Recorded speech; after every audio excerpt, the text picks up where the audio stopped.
Hello and welcome to study icon educations.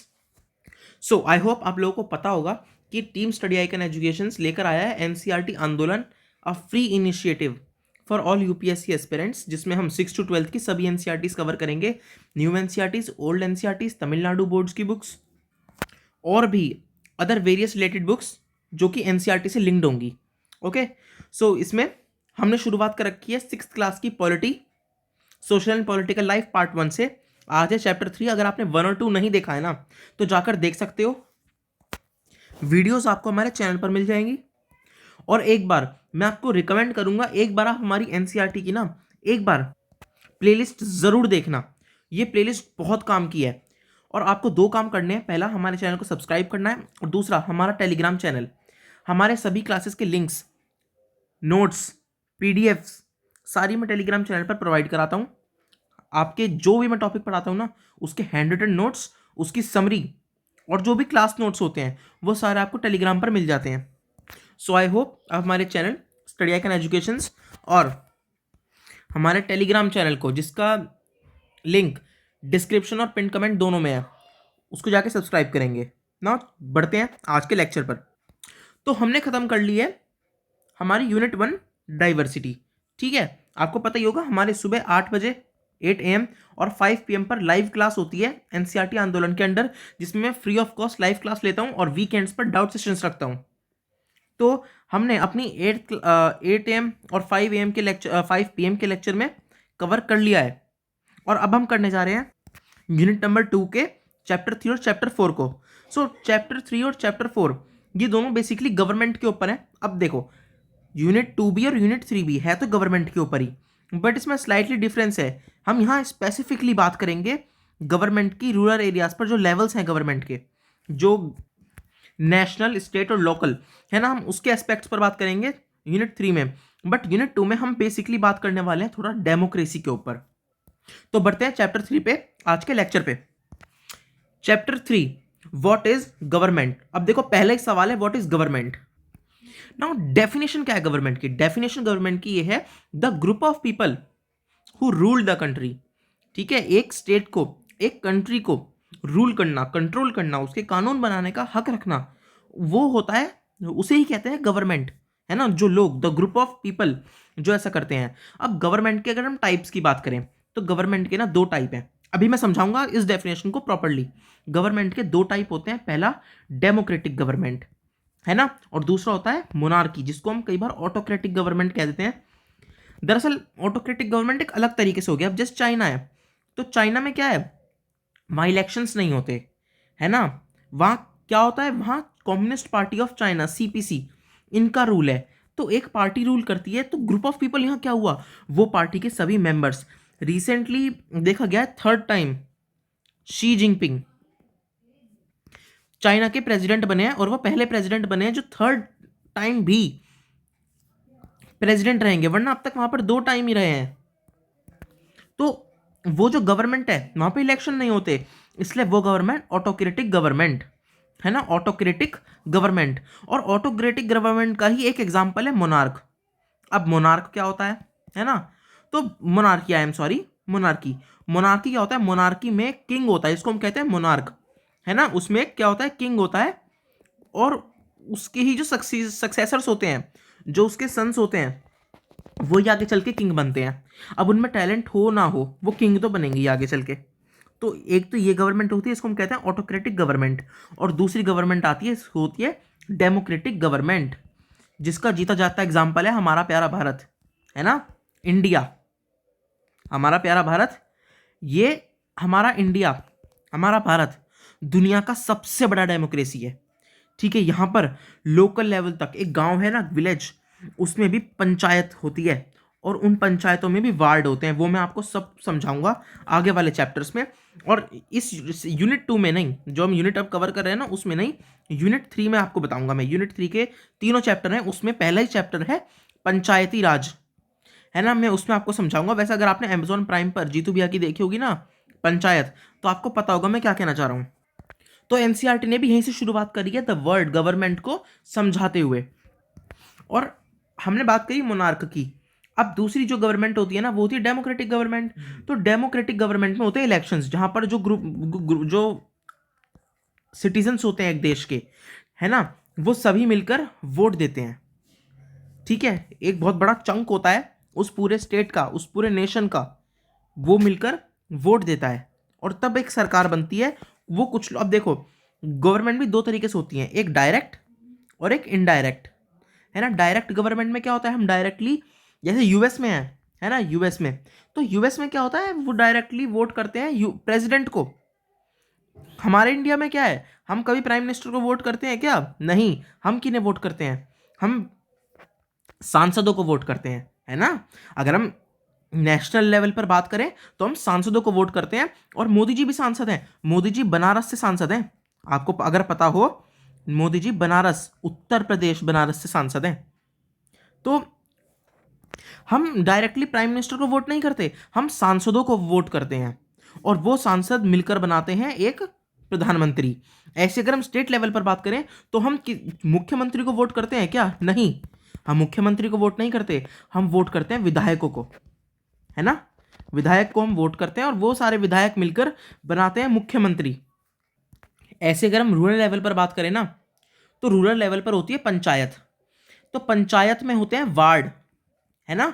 तो हम किनको वोट करते हैं, हम वोट करते हैं वार्ड मेंबर्स को, जिन्हें हम कहते हैं पंच, है ना। हम कहते हैं ना पंचों को बुलाओ, तो हम वार्ड मेंबर्स को हम वोट करते हैं, और वो वार्ड मेंबर्स मिलकर डिसाइड करते हैं कौन होगा सरपंच, जिसको हम इंग्लिश में कहते हैं पार्टी, वो क्या नाम है, पंचायत प्रेसिडेंट, वो ये बनाते। तो ये होती है डेमोक्रेटिक गवर्नमेंट। अब हमें इस गवर्नमेंट की जरूरत क्या है? अब देखो, चाहे गवर्नमेंट डेमोक्रेटिक हो या चाहे गवर्नमेंट मोनार्क हो, गवर्नमेंट की जरूरत तो है। और देखो, अभी तक यही दो गवर्नमेंट इंट्रोड्यूस हुई हैं। इन फ्यूचर कोई बड़ी बात नहीं है कि तीसरी गवर्नमेंट भी इंट्रोड्यूस हो जाए। मैं ये नहीं कह रहा हूं अभी कुछ टाइम में हो जाए, कुछ साल लगे, 1000 साल लगे, 2000 साल लगे, है ना। बट कोई बड़ी बात नहीं है कि कोई तीसरी फॉर्म भी निकल कर आ जाए जो इन दोनों से बेटर हो।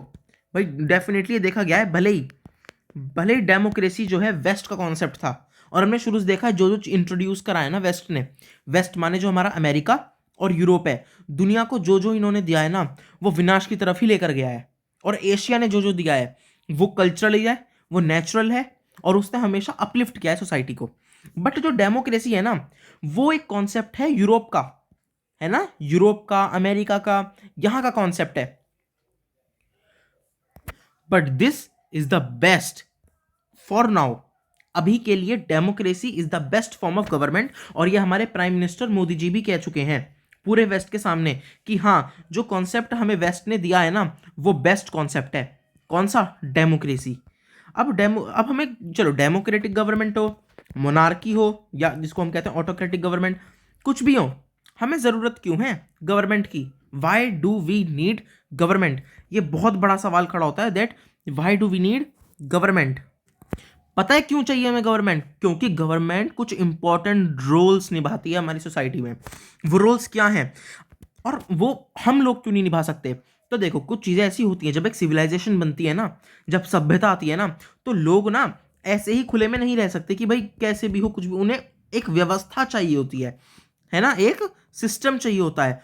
उस सिस्टम को क्रिएट करते हैं कौन? वो सिटीजन्स। ठीक है, और उस सिस्टम का नाम क्या है? वही तो गवर्नमेंट है। उस सिस्टम को ही तो गवर्नमेंट कहते हैं। तो लोगों को सिस्टम चाहिए, क्योंकि कुछ चीजें ऐसी हैं जो लोग इंडिविजुअली नहीं कर सकते। अब इंडिविजुअली हम स्कूल बना देंगे, है ना, इंडिविजुअली हम हॉस्पिटल बना देंगे, उनके अंदर जो लोग हैं स्किल्ड लोगों को रख लेंगे, वो स्किल्ड लोग इंडिविजुअली यहाँ पर अप्लाई करके आ जाएंगे। बट क्या ये पूरी चीज़ है? सिर्फ यही चाहिए सोसाइटी में? यार नहीं, हमें रोड्स बनानी है। अब एक बार बताओ, हाईवे बना रहे हैं हम, गुजरात से लेकर मुंबई का एक हाईवे बना रहे हैं, मान लो गुजरात में अहमदाबाद से लेकर हम एक मुंबई का हाईवे बना रहे हैं, तो वो कौन बनाएगा? गुजरात से मुंबई का हाईवे कौन बनाएगा? गवर्नमेंट ही तो बनाएगी। वो लोग कैसे बनाएंगे? अब यहाँ पर कोई बंदा बैठा है, वो सोचे हमें यहाँ से यहाँ पर एक हाईवे बनाना है, वो बना पाएगा? उसके पास इतने पैसे होंगे हैं? और जो पैसे वाले लोग होंगे वो तो अपने फायदे की चीज़ बनाएंगे, लोगों के फायदे की चीज़ तो बनाएंगे नहीं। तो इसलिए हमें गवर्नमेंट की ज़रूरत होती है। और ये कोई इकलौती चीज़ नहीं है, सिर्फ कंस्ट्रक्शन और ये डैम्स बनाना, कोई नहीं बनाएगा डैम्स, है ना। इलेक्ट्रिसिटी की सप्लाई वगैरह ये कोई नहीं करेगा। इसके अलावा कुछ और चीजें हैं जैसे पोस्टल सर्विस कौन इंट्रोड्यूस करेगा, रेलवेज कौन इंट्रोड्यूस करेगा। और ये सब तो हटाओ, चलो मान लिया अगर गवर्नमेंट ना होती, गवर्नमेंट जैसा कॉन्सेप्ट ना होता, ऐसा सिस्टम ना होता, लोग इंडिविजुअली ही करते, तो ये सब कर सकते थे फिर भी, चलो ठीक है। तब नहीं होती गवर्नमेंट तो ये सब चीज़ें कुछ ना कुछ किसी ना किसी फॉर्म में हो जाती। बट अब मुझे एक बात बताओ, व्हाट अबाउट आर्मी। चलो अब आप कहोगे कि जब गवर्नमेंट्स बनती है ना तभी तो आर्मी बनती है, आर्मी भी ना होती, सही बात है।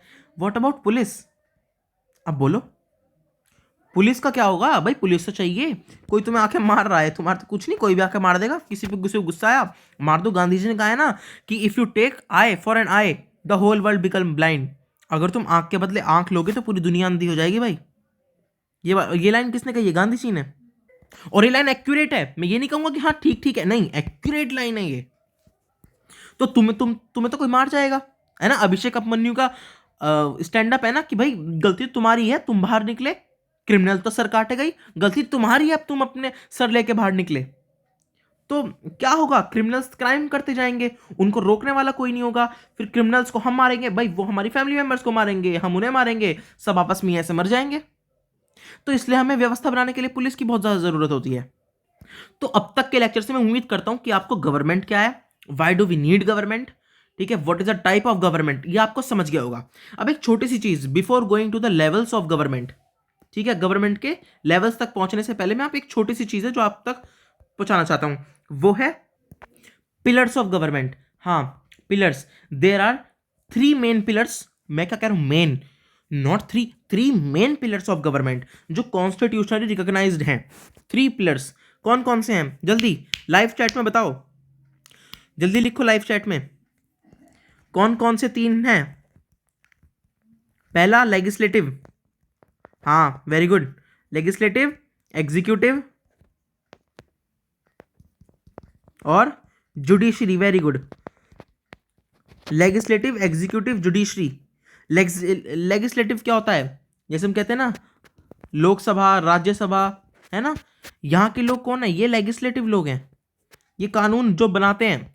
फिर आते हैं executive, bureaucrats, PM, CM, president, है ना, आईएएस, आईपीएस, आईएफएस, आईआरएस, ये लोग कौन है, ये लोग एग्जीक्यूटिव हैं। ये जो वो पॉलिसी जो बनाते हैं, लेजिस्लेटिव्स जो बनाते हैं वो पॉलिसी ये एग्जीक्यूट करते हैं, ये है एग्जीक्यूटिव। फिर आती है जुडिशरी, जुडिशरी को सबसे ज़्यादा पावरफुल कहा जाता है। देखो अभी रिसेंटली पाकिस्तान में इमरान खान को ओवरथ्रो किया गया, वो हट ही नहीं रहे थे, है ना, उन्होंने असेंबली डिसमिस कर दी कि भाई मैं हटने का ही नहीं। कॉन्फिडेंस वोटिंग हुई थी कि भाई जो हमारी जो उनकी सभा है, जो भी वहाँ कही जाती है, हमारे यहाँ लोकसभा है तो उनके यहाँ भी कुछ होगा, अपर हाउस, तो वहाँ पे कहा था कि वहाँ पे सभी जो मेंबर्स हैं ना, पार्लियामेंट मेंबर्स, वो वोट करेंगे और बताएंगे कि वो पार्टी को समर्थन देते हैं नहीं। अब जो इमरान खान की पार्टी थी उसको समर्थन नहीं मिला तो वो क्या कर दिए गए, वो वहाँ से हटाने को कहा गया उनको, वो हटे नहीं, उन्होंने असेंबली ही डिसमिस कर दी कि हम मानते ही नहीं। तब जुडिशरी, उनका जो सुप्रीम कोर्ट ऑफ पाकिस्तान है ना, सुप्रीम कोर्ट ऑफ पाकिस्तान, वो आगे आया और उन्होंने हटाया। तो इतनी पावर है कि एक प्राइम मिनिस्टर तक को कटघरे में बुला सकता है। एक टाइम पर इंदिरा गांधी जो कही जाती है सबसे ज़्यादा स्ट्रांग हमारी अब तक की प्राइम मिनिस्टर रही है, इंदिरा गांधी, जिन्होंने बांग्लादेश जैसे देश को एक अलग ही देश बना दिया, एक देश आज़ाद करा दिया, ये इंदिरा गांधी, इनको भी कटघरे में बुलाया था जुडिशरी ने। और ये कोई सुप्रीम कोर्ट का नहीं था, डिस्ट्रिक्ट कोर्ट का जज था जिसने कहा था कि प्राइम मिनिस्टर कोर्ट में खड़ी होगी। तो ये तो होते 3 main pillars of government, legislative, executive, judiciary. एक 4th पिलर भी कहा जाता है, वो है मीडिया। इन सब चीज़ों के ऊपर ना हम आगे फर्दर एक डीप स्टडी करेंगे। अभी मैंने आपको बताया है जिससे कि आप थोड़ा सा कॉन्टेक्स्ट समझ पाओ, जो जो बातें मैं बोलूँ, जो जो बातें मैं समझाऊँ, ठीक है। अभी हम किताब पे आते हैं लेवल्स ऑफ गवर्नमेंट पर। तो देखो लेवल्स ऑफ गवर्नमेंट 3 होते हैं, है ना। कौन कौन से होते हैं लेवल ऑफ गवर्नमेंट, पहला नेशनल लेवल होता है ना, पता है, नेशनल लेवल। फिर दूसरा कौन सा होता है, जल्दी बताओ, पहला नेशनल लेवल, दूसरा yes yes yes yes state level, और तीसरा लोकल लेवल कहते हैं, हाँ, और पंचायत वगैरह, हाँ, और क्या क्या, और बोलो। हाँ हाँ हाँ, वेरी गुड। तो देखो, एक तो होता है नेशनल लेवल। अब इसको नेशनल लेवल को ना अलग अलग नाम से बुला दिया जाता है। जैसे यूएस में बात करें तो उसको कहते हैं फेडरल गवर्नमेंट, है ना, फेडरल गवर्नमेंट। इंडिया में इसको क्या कहा जाता है, हमारे भारत में क्या कहा जाता है नेशनल गवर्नमेंट को? बताओ भाई। नेशनल गवर्नमेंट को यूनियन गवर्नमेंट, यूनियन गवर्नमेंट। ठीक है, इंडिया में हम यूनियन गवर्नमेंट कहते हैं नेशनल लेवल को। हम कहते हैं ना यूनियन टेरिटरी है। अब इधर बात करें तो यहाँ दिल्ली है, तो ये क्या है, ये यूनियन टेरिटरी है। यहाँ पे क्या है, चंडीगढ़, हाँ यूनियन टेरिटरी है ये भी। तो ये क्या होती है, यूनियन टेरिटरी होती है। यूनियन की टेरिटरी, नेशनल जो लेवल की गवर्नमेंट है ना उसकी टेरिटरी। फिर आती है स्टेट लेवल। स्टेट लेवल के तो देखो नाम हर उसमें अलग होते हैं। उत्तर प्रदेश की है, यहाँ हम बात करें उत्तराखंड है, उत्तर प्रदेश है, बिहार, झारखंड, छत्तीसगढ़, मध्य प्रदेश, राजस्थान, हरियाणा, पंजाब, हिमाचल प्रदेश, जम्मू कश्मीर, ये सारी। अक्सर देशों में देखा जाता है कि नेशनल लेवल और स्टेट लेवल तक ही गवर्नमेंट होती है। बट हमारा इंडिया जो दुनिया का सबसे बड़ी डेमोक्रेसी है ना, उसमें लोकल लेवल भी है। लोकल लेवल भी दो तरीकों से होते हैं, है ना, ये हम हालांकि यूनिट 3 में पढ़ेंगे। बट लोकल लेवल भी दो तरीकों से हो सकते हैं। एक तो अर्बन, है ना, इसको हम अर्बन एडमिनिस्ट्रेशन के नाम से पढ़ेंगे, और एक है रूरल, रूरल एडमिनिस्ट्रेशन के नाम से इसको हम पढ़ेंगे। अर्बन में होती है म्यूनिसिपलिटी कॉरपोरेशन, और रूरल में क्या होती है, पंचायत। स्टेट पे क्या होती है, पहले नेशनल पे बात करें तो नेशनल पे एक अपर हाउस और एक लोअर हाउस, माने राज्यसभा, लोकसभा, है ना, लोकसभा ये और राज्यसभा ये। अब अगर हम बात करें स्टेट में, तो स्टेट में होती है विधानसभा, है ना, विधान सभा। अब देखो सभी स्टेट में विधानसभा है, बट कुछ स्टेट्स ऐसे भी हैं जिसमें विधान परिषद भी है। विधान परिषद, जिन स्टेट में ज्यादा काम होता है ना, ज्यादा बड़ा स्टेट होता है, ज्यादा डिस्ट्रिक्ट्स होते हैं, जैसे उत्तर प्रदेश, तो उत्तर प्रदेश में विधान परिषद भी है ना, और विधानसभा भी। नेक्स्ट हमारा टॉपिक है टाइप्स ऑफ गवर्नमेंट। उसके ऊपर हम ऑलरेडी डिस्कशन कर चुके हैं, आप चाहे तो ये पढ़ लेना। बहुत जरा सा है, बहुत छोटा सा टॉपिक है ये, है ना, थोड़ा आप पढ़ लेना इसको, पर कोई फालतू का टाइम वेस्ट करने की जरूरत नहीं है। टाइप्स ऑफ गवर्नमेंट के बारे में मैं ऑलरेडी बता चुका हूँ, है ना, डेमोक्रेटिक गवर्नमेंट, मोनार्क गवर्नमेंट, इनके बारे में बता चुका हूँ। इससे ज़्यादा और कुछ नहीं पढ़ना। अब हम बात करेंगे डेमोक्रेटिक गवर्नमेंट के बारे में थोड़ा सा और डीप। अब देखो यहाँ बात क्या कही है, यहाँ पर इन्होंने बताया है कि इंडिया एक डेमोक्रेटिक गवर्नमेंट है, और काफ़ी स्ट्रगल करे हमने इंडिया को एक डेमोक्रेटिक गवर्नमेंट बनाने के। और इस पूरी दुनिया में अगर आप देखो तो पूरी दुनिया में कहीं ना कहीं स्ट्रगल हुआ है अपने देश को डेमोक्रेसी बनाने में। आप एक चीज़ देखो, पहले चाइना भी तो डेमोक्रेटिक गवर्नमेंट हो गई थी, है ना, फिर क्या करा, जो वहाँ की डेमोक्रेसी थी वो माओ तुरांग ने ताइवान में फेंक दी उठा के, है ना। ऐसी हम बात करें अफगानिस्तान में, वहाँ भी डेमोक्रेटिक गवर्नमेंट थी, वहाँ तालिबान ने उठा के फेंक दी। तो ये सब चलता रहता है।